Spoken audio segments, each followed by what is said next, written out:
Dear friends, आपका स्वागत है। आज मैं आपको कुछ एक बेसिक चीज़ें बताने जा रहा हूँ अकाउंट्स में। जिस समय मैंने सीए ज्वाइन करी तो मेरे को मैथमेटिक्स से बड़ा डर लगता था। तो मैंने कहा कि ये तो बड़ा मुश्किल है। परंतु जिस समय मैं आगे बढ़ा इसमें तो मैंने पाया कि इसके अंदर मैथमेटिक्स तो सिर्फ जमा जोड़ घटाओ या परसेंटेज निकालने तक ही है, कोई ज़्यादा नहीं है।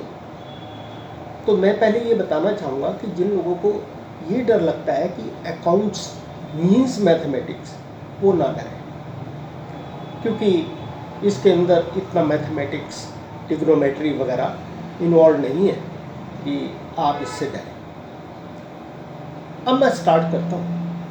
सबसे पहले मैं ये पूछता हूँ, व्हाट इज़ अकाउंट्स।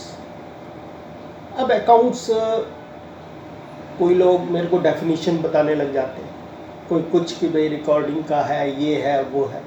पर मैं तो एक बेसिक चीज़ पूछ रहा हूँ कि अकाउंट्स है क्या। जैसे मैं एक बेसिक क्वेश्चन करता हूँ कि एक टेबल क्या है, लकड़ी की टेबल है। तो मेरे को बिल्कुल सिंपल भाषा में जो जवाब आएगा वो ये आएगा, sir it is a wooden structure. ये लकड़ी से बना हुआ एक स्ट्रक्चर, मेज भी हो सकती है, कुर्सी भी हो सकती है, कोई और चीज़ हो सकती है। अब मैंने कहा कि भाई ये जो आपने मेरे को बताया कि ये लकड़ी से बना हुआ स्ट्रक्चर है, तो मैं इसी को आगे ले चलता हूँ और आपको बताता हूँ कि accounts is made of transactions. जैसे आपने मेरे को कहा कि this table is made of wood या this structure is made of wood, तो मैंने भी आपको वैसे बता दिया, पर इसके अंदर अभी क्लैरिटी नहीं आई। अब वुड तो एक ऐसी चीज़ है कि हर एक कोई जानता है, फिर भी मैं अगर पूछ लूँ कि ये वुड क्या है, तब आप मेरे को ये बताएंगे कि वुड सर ये पानी में तैरती है, it is a bad conductor of electricity, कि मतलब लकड़ी पे खड़े हो जाओ करंट नहीं लगता। तरह तरह की आप मेरे को उसकी विशेषताएं गिनवाएंगे। जैसे मैंने दूसरा एग्जांपल लेते हैं कि ये पानी क्या है, तो अब पानी की कोई ऐसा डेफिनेशन तो है नहीं, आप मेरे को उसकी विशेषताएं ही गिनवाएंगे। साइंस के स्टूडेंट होंगे तो ये कह देंगे कि H2O है। मैंने कहा मेरे को तो नहीं पता, मैं तो साइंस स्टूडेंट नहीं हूँ। तो फिर आप मेरे को बताएंगे, सर ये इसमें सुगंध नहीं होती, इसमें रंग नहीं होता, ये तरल, सॉलिड और गैस तीनों में परिवर्तित हो सकता है। हाँ, मतलब मेरे को आप उसकी विशेषताएं गिनवाएंगे। अब इन द सेम फैशन मेरे से पूछा कि जी आपने कह दिया अकाउंट जो है वो ट्रांजैक्शन से मिलकर बना है। भाई व्हाट इज ट्रांजैक्शंस, बड़ा नेचुरल सा क्वेश्चन। तो मैं अब उसे आपको बता रहा हूँ, और वो भी विशेषताओं का, क्योंकि कई चीज़ों की डेफिनेशन नहीं होती, उनकी सिर्फ विशेषताएं ही बताई जाती हैं। जैसे इसकी 3 विशेषताएं हैं मेन ट्रांजैक्शन। नंबर 1, ये बिजनेस से रिलेटेड होनी चाहिए, बिजनेस से संबंधित होनी चाहिए। अभी मैं इनको डिटेल में आपको एक्सप्लेन करूंगा। नंबर 2, ये पैसे से नापी जाए, they must be measured in terms of money. और नंबर 3, इनका कोई प्रूफ होना चाहिए विद सम एक्सेप्शंस, कुछ अपवादों सही, जो कि मैं आगे आपको बताऊंगा। ये तीनों चीजें जिस ट्रांजैक्शन में हैं वही अकाउंट्स में आएगा अथवा बिल्कुल नहीं आएगा। आप कहें जी 2 हैं, 1 नहीं, तो आउटराइटली मना कर दो कि ये अकाउंट्स में नहीं आएगा। तो मैं आपको बताता हूँ पहली विशेषता कि ये बिजनेस से संबंधित होनी चाहिए। अब बिजनेस से संबंधित अगर मैं कह रहा हूँ तो एक एग्जांपल लेते हैं। मैं आपको ना सब स्थूल एग्जांपल दे के समझाने की कोशिश करूँगा, क्योंकि एग्जांपल माइंड में रह जाते हैं। आपके ब्रदर का बर्थडे है, आपने किसी होटल में बुकिंग करी है, 5,000 रुपये खर्च आया है, उन्होंने बिल 5,000 रुपये का दे दिया। तो मेरे से पूछा जी ये ट्रांजैक्शन है? मैंने कहा हम इसको, जो मैंने आपको तीनों विशेषताएं दी हैं उस पे इसको देख लेते हैं ये खरा उतर रहा है नहीं उतर रही। तो मैंने कहा कि बिजनेस से संबंधित है? कहा जी बिजनेस से तो नहीं, ये तो हमारे पर्सनल खर्चे हैं। एक विशेषता नहीं है तो ये नहीं आएगा। इस पे मेरे से वो बोला कि सर इसके अंदर बिल तो है, प्रूफ है, और पैसे से नापी जा सक रही है, 5,000 है। मैंने कहा कोई रियायत नहीं, तीनों ही विशेषताएं एक साथ पूरी होनी चाहिए। तो दूसरा एग्जांपल लेते हैं। ये एक फ्रिज बनाती थी कंपनी एल्विन इंडिया, जिसे पोस्ट ऑफिस फ्रिज भी कहते थे पहले। उसके केस में ये हुआ कि उनका डायरेक्टर जापान गया, उसने आके खर्चे डाल दिए अपने जाने आने के। तो आईटीओ ने पूछा कि ये जो आप जापान गए थे ये क्या करने गए थे? उसने कहा जी इलेक्ट्रॉनिक्स के बारे में बातचीत करने गया। इलेक्ट्रॉनिक की अभी हिंदुस्तान में किसी ने सुना भी नहीं था ज़्यादा। तो उसने कहा कि क्या आपकी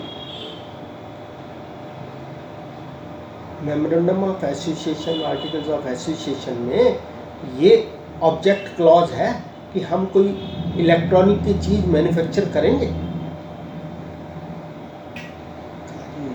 देख लेते हैं। खैर वहाँ पे नहीं मिली, क्योंकि जब वो ड्राफ्ट की गई तब इलेक्ट्रॉनिक के बारे में किसी ने सोचा नहीं होगा। पर लेटर ऑन जिस समय वर्ल्ड में ये इलेक्ट्रॉनिक का चलन बढ़ने वाला था, तो तब उसने सोचा कि मैं भी क्यों ना पहले ही जाके इसके बारे में पता करूं। उसने कहा these travels were not related to business. क्या जी फ्यूचर? नो। आपका प्रेजेंट बिजनेस क्या है, आप उसके अंदर आप कोई डीलिंग नहीं करने गए, तो इसलिए मैं इसको खर्चे को अमान्य करता हूँ। तो ये कुछ एग्जाम्पल है। एक पार्टनरशिप फर्म की डीड लिखी हुई थी, उनको लोन की जरूरत पड़ गई। तो बैंक मैनेजर ने कहा जी कि क्या आपकी डीड आपको ऑथोराइज करती है कि आप बैंक से लोन ले लें? तो उन्होंने डीड को पढ़ा, उसके अंदर ये कहीं भी मेंशन नहीं था कि आप बैंक से लोन ले सकते हैं या लेंगे। तो उन्होंने कहा कि you are not, this is not related to your business. तो कहने का तात्पर्य ये है कि जो चीज़ आपके बिजनेस से संबंधित नहीं है वो आपके अकाउंट्स में नहीं आएगी, वो ट्रांजैक्शन नहीं मानी जाएगी। अब दूसरी विशेषता पे आते हैं कि it must be measured in terms of money, कि ये पैसे से नापी जाए। अब पैसे से नापी जाए इसका मतलब क्या है कि कितने का आपने सामान खरीदा, बेचा या खर्चा किया या इनकम हुई। तो एक इसके अंदर एक एग्जाम्पल लेते हैं कि मैं माल बेचता था, तो सपोज पास में ही 10 किलोमीटर के फासले, उन्होंने कहा जी मेरे को 15 पीस दे दो।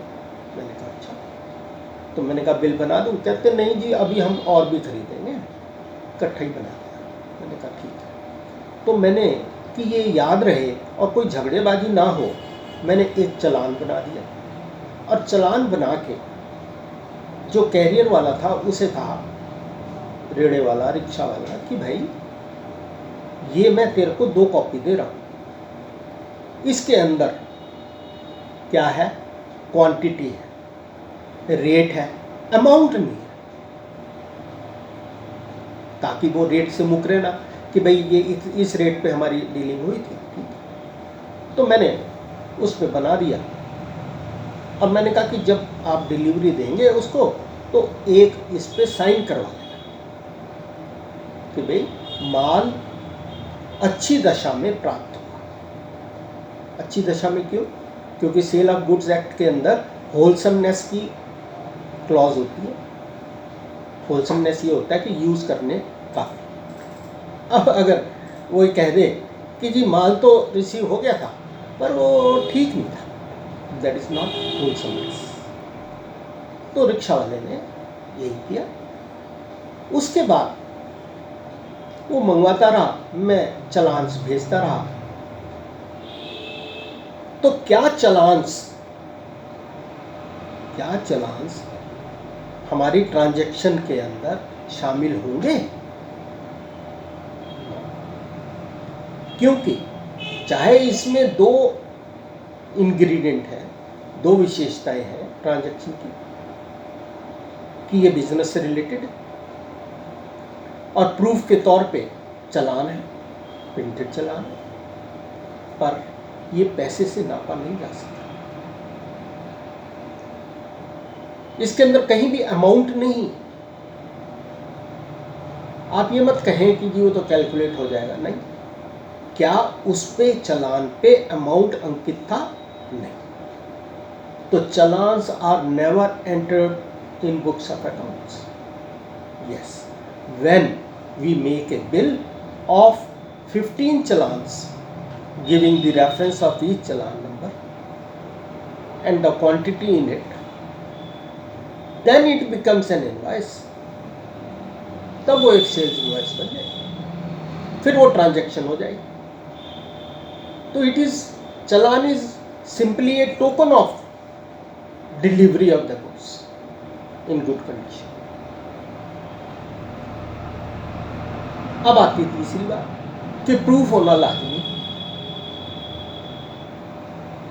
हुआ क्या, एक व्यक्ति की नौकरी लग गई 20 किलोमीटर के फासले। तो फैक्ट्री मालिकों ने उसको वो पैसे ऑफर किए जो कि उसको लोकली नहीं मिल रहे थे, कुछ ज़्यादा ही। तो उसने कहा ये नौकरी तो बहुत अच्छी है, तो वो इंटरव्यू पास कर गया। मालिकों ने पूछा कि आप सुबह कैसे आएंगे, क्योंकि हमारा सुबह सुबह ही खुलता है संस्था और आपकी एंट्री होने पे ही बाकी लोग एंट्री करेंगे।